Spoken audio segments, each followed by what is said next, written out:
Sao. Retrait, joue en haut, il va tenter quand même la frappe. Et derrière!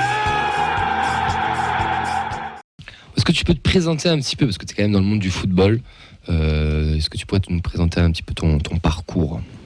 Parcours supporter monégasque depuis toujours. J'aime bien les choses atypiques, comme tu sais. Non, Mickaël, j'ai joué au foot depuis tout petit, ensuite dans le Gers. Puis après. C'est un collègue à Mehdi. Sur la banlieue toulousaine. Les gens jouent au foot dans le Gers, ça c'est. Sûr, ils se connaissent avec Mehdi. chaud, hein. Il n'y a qu'un bon terrain, il est roche. Et puis après, voilà, banlieue toulousaine. Et puis après, passer mes diplômes de coach. Enfin, je coach depuis l'âge de 18 ans, donc ça fait un petit moment aussi. Et puis dernièrement, à la tête d'une équipe en R1. Et là, actuellement, en recherche d'un nouveau challenge. Voilà. Titulaire du BEF quand même, ce qui est pas rien. Oui, c'est sympa. C'est pas rien, c'est le plus haut diplôme régional, c'est ça, pour les nationaux. Et ça, après, on part dans la maison mère. Après. Ah, Clairefontaine, tout le tralala. C'est ça. Donc ouais, c'est pas rien quand même. Non, c'est bien. Donc si un club de la région cherche un nouveau projet, on peut lâcher ton numéro, quoi. La région, c'est grand maintenant, Camille. De quoi? Je dis, la région maintenant, c'est grand. Ouais, la région, on va dire la région toulousaine. Toulousaine, proche de Cugnot et de... non, toulousaine. Bon, on t'a pas invité pour ça, même si c'est toujours bien de le rappeler quand même, que tu coachais.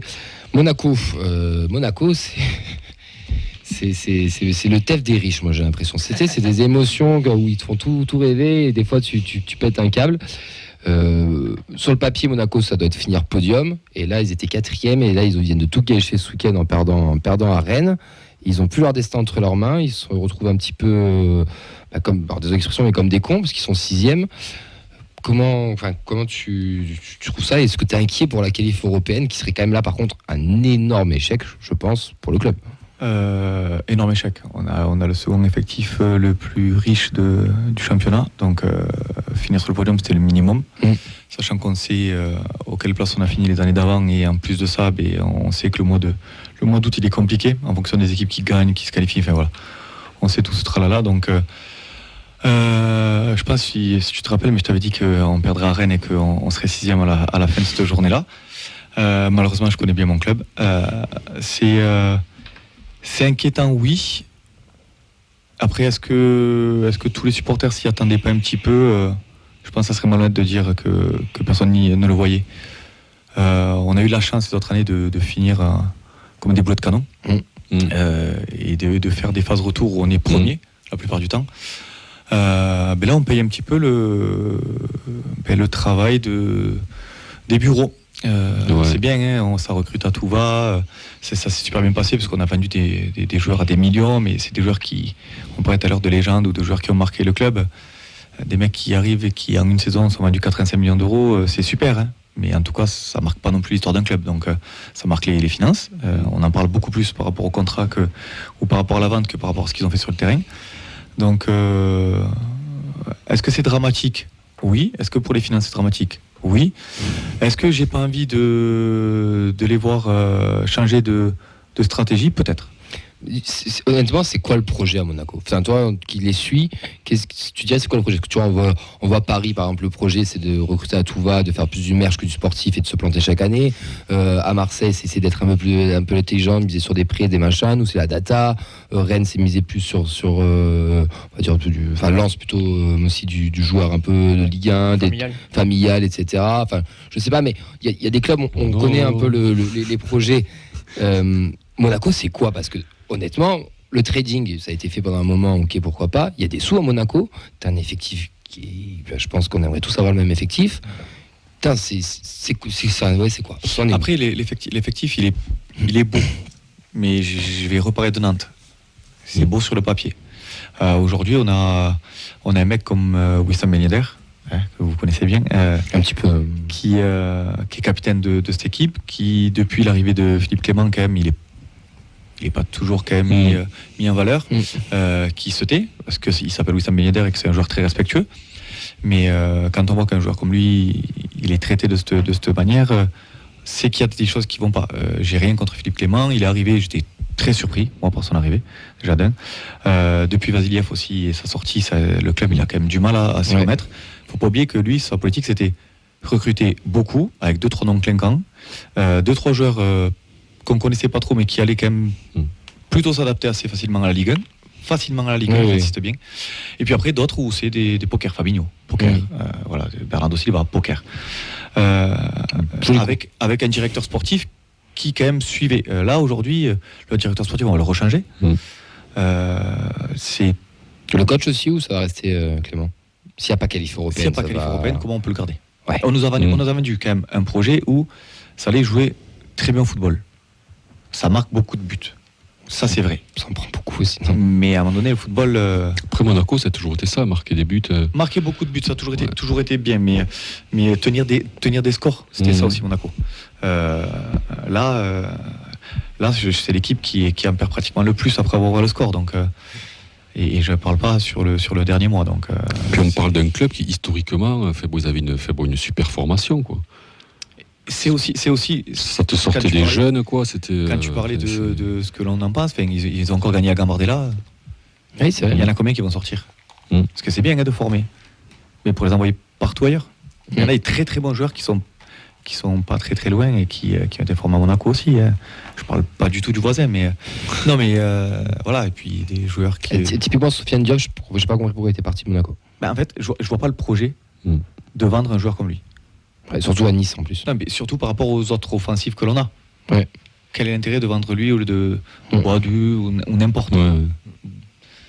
Ça ressemble à une partie de Football Manager ratée, Monaco. Enfin, c'est un peu méchant, c'est ça, c'est pas grave, l'année prochaine on recommence. Ouais, c'est ça, ouais. Il n'y a pas de sauvegarde par contre, c'est un peu chiant. Ouais, tu peux pas revenir en arrière. Non, mais ça ressemble un peu à ça, où tu fais plein de paris, plein de trucs et tu te dis, on verra si ça prend ou pas. Tu lances et Perudo, tu reverses ce que t'arrives. Bon. Sur le sportif, il y a quand même un enjeu, parce que nous, on est quand même en vacances, puis on va se faire un bon petit week-end à Monaco. Alors, je sais pas si Rasmus sera du voyage, mais on suppose. Voilà.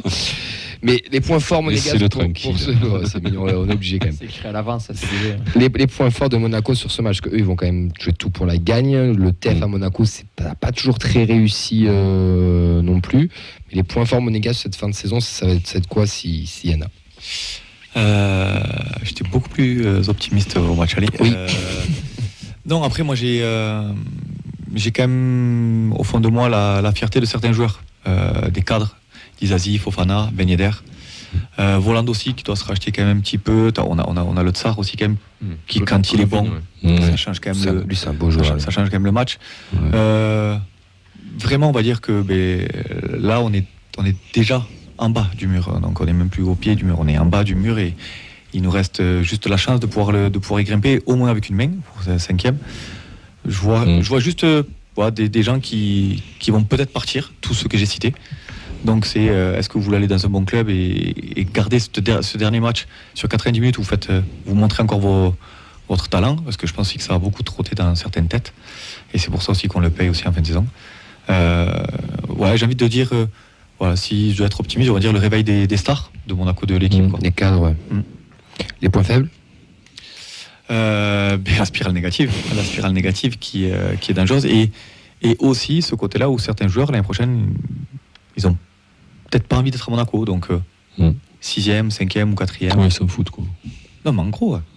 Enfin, c'est dur quand même. À part Ben Yedder, réellement, qui pour moi a toujours été honnête et le vrai capitaine. Derrière, Dizazi ou Fofana, après c'est jamais facile d'être dans leur tête. Mais voilà, après une Coupe du Monde, après une Coupe du Monde, après le poids qu'ils avaient sur leur épaule, de ne pas arriver à gérer l'extra sportif pour se perdre sur le terrain, alors que c'était le contraire qui les a fait venir ici, ça me dérange. Si un joueur à suivre à Monaco, là, un futur joueur, tu dis lui, non, je vais pas dire le nom. Tu dis lui, ça va devenir un titulaire, ça va être quelque chose dans quelques années. Pense à celui qui était nommé au Ben Seguir au meilleur espoir ou un autre. Ben Seguir très intéressant, mais moi j'aurais dit Diop. Il y a le petit qui a pas du tout le même profil, mais qui est très intéressant. Pas facile d'être aussi mature à son âge dans le jeu. C'est très intéressant. Ben Seguir, c'est la qualité technique, c'est toujours la première qualité au football, donc forcément un joueur offensif qui marque, qui est libéré, qui dribble, oui, c'est plaisant, mais c'est un joueur qui peut être vendu l'année prochaine à n'importe qui, donc on va dire plutôt dur. Bon, ton regard sur le TEF, tu en as toujours un petit peu parlé pendant l'émission, mais est-ce qu'il y a un joueur que tu voudrais? Parce que nous, en ce moment, c'est un peu les soldes. T'as Spearings qui est très bon et qui est sans contrat. On a des Guerreux qui est sans contrat, un Dupé, mais il y en a d'autres. Un Spearings pour remplacer Youssouf Fofana, pourquoi pas? Ça pourrait être une bonne pioche, ouais. Mais Ça peut être une bonne pioche. si tu devais en prendre un de cette équipe, ou de ce groupe, tu veux peut-être ajouter un truc, pardon?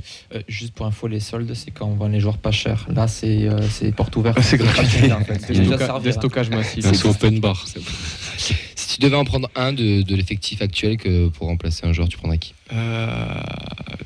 Je sais que j'ai pas parlé pareil pour aussi le match après. La saison fait que, mais Abouklal, il a quand même progressé d'une façon que j'aurais pas pensé. J'aime beaucoup Shaibi, si on doit comparer un petit peu des joueurs qui ont un peu le même poste, mais j'ai l'impression qu'il a un axe de progression beaucoup plus faible que Abouklal. Abouklal est physiquement très fort, qui peut encore progresser. Il a l'axe défensif sur lequel il peut progresser. Il commence à être très adroit devant le but. Il commence à assumer son statut aussi d'international. Franchement, Ouais, Abouklal. plus Spearing pour remplacer, parce qu'il ferme sa bouche, il fait travailler les autres, donc c'est pas mal. Mais Oui, c'est pourquoi pas. Hein, vu que c'est la gratuité. Sans Abouklal, je pense qu'on va c'est Abouklal, on va le brader aussi. ça. Là, par contre, Abouklal, c'est les soldes. Hein, c'est du moins 50 à mon avis. Ouais, Voilà. J'ai une question pour Mika. Pourquoi est-ce que vous voulez continuer les problèmes extrasportifs? Il n'y a pas de problème à Monaco. La vie est belle, il fait beau. Est-ce que vous voulez Rasmus pour ouvrir un troisième casino? Non, pour rentabiliser le casino. On va passer au prono, messieurs. Elliott, quel est ton prono pour dimanche? Étant donné que je suis encore un footix, 6-0 pour le TEF. Non, je déconne. Non, je pense que le TEF va finir calmement. Ils vont faire un 2-2 à Monaco. Enfin, calmement, c'est quand même un gros match, mais un 2-2. 2-2, je signe cash. Hein. Un partout. Et Vanden Boomen pour finir en beauté. Spearings sera suspendu. Oui, c'est vrai. Ouais. Ouais, allez, Monaco, 2-1. On va ouvrir le score et puis ils vont quand même. Qui va marquer chez nous? Chez nous Mm. Allez, Soiseau. Et Monaco a quand même un truc à jouer, donc je pense 1-3. Et le but qu'on met, c'est parce que ils sont en train de gagner, qu'il n'y a plus de soucis, quoi.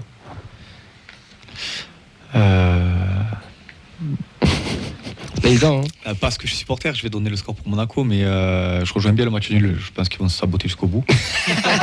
Un petit 1-1 ou 2-2. Non, un 2-0, tu mènes 2-0, tu prends 2-2. Ouais, Ça, c'est Monaco. Ça, c'est possible. Ça, c'est Monaco, ça, c'est Monaco. Mais pour le côté optimiste et le réveil des cadres, on va dire un bon 3-1 pour Monaco. Les buteurs? Les cadres, Dizazi, Fofana et Ben Yedder. Allez. Nous, on sera au Dagny. On vous donne rendez-vous donc ce samedi. Ce sera le dernier match qu'on commentera là-bas. On y sera à partir de 18h, entre 18h et 18h30, avec une prise d'antenne à partir de 20h40, on va dire. Ouais, par là, ouais. 20h40, une heure avant le match. N'hésitez pas à venir. On sera en place. Vous pourrez participer au concours de pronostics. Donc, je vous rappelle, c'est très simple. Jusqu'au coup d'envoi, vous pouvez venir nous voir et nous donner le résultat ainsi que les buteurs. Si vous avez le résultat ou les buteurs en même temps, vous gagnez une boisson offerte par le bar. Buteur toulousain. Buteur toulousain, merci, oui. On prend les buteurs extérieurs, mais ça comptera pas dedans, mais c'est juste le résultat, ça marche aussi. Ensuite, il faudra pas oublier son écharpe, faudra les prendre parce qu'il y aura un gros sécanto qui sera lancé à l'entrée des joueurs comme au stadium. Mais surtout, si vous voulez devenir speaker, le Danube peut avoir un incroyable speaker. Il faudra venir faire sa composition d'équipe. Nous avons eu Pascal qui nous l'a fait très très bien lors du match. Il a mis la barre haute. C'était face à qui? On a fait 0-0, ça compte pas. Ah, mais Nice. c'était Ajaccio-Nice. C'était Nice face à Nice. Donc voilà, on révisez les prénoms, les noms des joueurs. De toute façon, on vous les notera sur la petite fiche. Idem, vous aurez une boisson aussi à récupérer au bar. Et à la mi-temps, vous aurez droit à un quiz sur 3 thèmes précis, une compo de match ou une quiz générale. Ou alors un devine le joueur, on vous donne des noms de clubs, vous devinez le joueur par où il est passé. Ça sera un des 3 thèmes, on n'a pas forcément encore décidé, donc on vous le dira sur le moment. Mais voilà, à la mi-temps, ce sera des équipes de 2 contre 2. L'équipe gagnante, bien sûr, remportera aussi une boisson. Donc, on vous donne rendez-vous au Danu. Ils font en plus à manger. Le match est à 21h. Donc, aucune Ouais, excuse. puis C'est samedi soir. C'est C'est un beau tranquille, quoi. multiplex, c'est sympa. Il y a de l'enjeu en plus. Ouais, il y aura la musique. Il y aura la musique. Elle Il y aura sera le là. fameux Elle sera jingle. présente. Oui, le jingle sera là, on aura Elle suivi sera d'autres présente. Et moi, ensemble. j'ai juste une question pour Mika. Ouais, vas-y. Est-ce qu'il sait, lui, pourquoi à Monaco, il y a des sections partout en France et dans tous les déplacements qu'ils font, les parcages extérieurs sont pleins. Parce que Moi, c'est un truc qui m'a toujours marqué, ça. C'est partout ce déplacement Monaco. On dirait qu'ils ont plus de supporters. Après, il y a une histoire quand même, Monaco. Oui, Il y a une histoire Oui. et du coup, je pense que tout le monde n'a pas les moyens de vivre à Monaco. Et là-bas, il y a quand même un club voisin quand même qui est très populaire et qui attire tous les petits Oui. jeunes autour. Donc, en fait, c'est juste qu'il y a une belle communauté monégasque. oui, c'est ça, ouais. Mais Moi, ça m'a toujours marqué, ça. Les Et- parcages monégasques à l'extérieur, ils sont toujours pleins. L'histoire du club fait qu'ils ont fait des supporters dans le reste de la France, Ouais, comme c'est ceux ça. qui ont pu rêver de Lyon, de Saint-Étienne pour les anciens, Ouais. de Paris actuellement ou de Marseille. Enfin, Mm. t'as ce côté, comme il a dit, de vivre à Monaco aussi. C'est vrai que bon, c'est pas la même chose. Non. ouais, c'est pas évident. C'est plein, je pense aussi. non Mais pourtant, ils essayent, hein, parce que le club fait beaucoup de communication avec des déplacements un petit peu comme le TEF faisait, en allant sur Aise, enfin, toutes les petites communes autour. Il y a quand même beaucoup de choses qui sont faites pour les jeunes aussi. Ça me fait beaucoup penser au TFC. J'ai l'impression qu'ils ont un peu piqué quand même. C'est possible, hein. Mais c'est vrai qu'avec la mascotte, tout ça, enfin voilà, ils essayent de récupérer parce que c'est dommage d'avoir du public à l'extérieur Ouais, c'est ça. et dans la maison être. Bon, allez, je m'arrête là. Il y a une mascotte à Monaco. Et c'est l'éléphant. Ah, je crois que c'est le Prince Albert là-haut. C'est pas bien pour lui. C'est pas moi. Le stade, il est accessible d'ailleurs ou pas? Parce que je me suis jamais allé à Louis II, mais. Merci, Viclo Parona. Donc c'est accessible ou en pas, pas termes de prix. Non. En termes d'accessibilité pure et dure, genre comme c'est à Monaco, etc. Enfin, pour s'y rendre, c'est assez simple. C'est simple. Oui. C'est simple. Et le prix, ouais, du coup, c'est. Très abordable. Ok. C'est le contraire de la ville. Ouais, mais c'est Faut bien essayer de remplir. paradoxal, ouais, c'est paradoxal. Non, mais même les places où on est super bien placé, je suis pas sûr que ce soit plus cher. Oui, c'est qu'ici. abordable, quoi. C'est du prix Ligue 1. C'est Bah, pas Paris à 300 balles la place c'est pour ça. un Ajaccio, quoi. Oui, c'est même pas en Bordeaux quand j'avais été quand il était en Ligue 1. Ils n'ont pas besoin économiquement en plus. C'est pas un enjeu forcément la Bah, en fait, ce qu'il y a, c'est que s'ils attendent la billetterie pour gagner quelque chose. donc c'est déjà calculé. Déjà le nombre de places. Oui, du stade, elle est du pas- stade déjà. Combien il fait, Louis II 18. 18. C'est Ernest Vallon, en gros. C'est ça. Ouais, c'est pas 19. Ouais, c'est comme pas loin d'Ernest Vallon. Ben, merci beaucoup. Merci à vous. Tu seras là dimanche, tu viens avec nous, Danu? Écoute, Dimanche, non, parce que tu verras pas le match. Dimanche, Mais samedi, tu pas en retard. ouais, samedi, c'est mieux, je pense. Mais samedi, possible, comme je t'ai dit, il faut que. Bah, après, il faut que je négocie la garde des enfants et tout ça, mais. Bah, mais amène-les. possible. hein. Ramène le maillot. Ouais. Bah, par contre, je viens avec le maillot. Ouais, Comme ça, là, ce sera encore mieux qu'entre nous.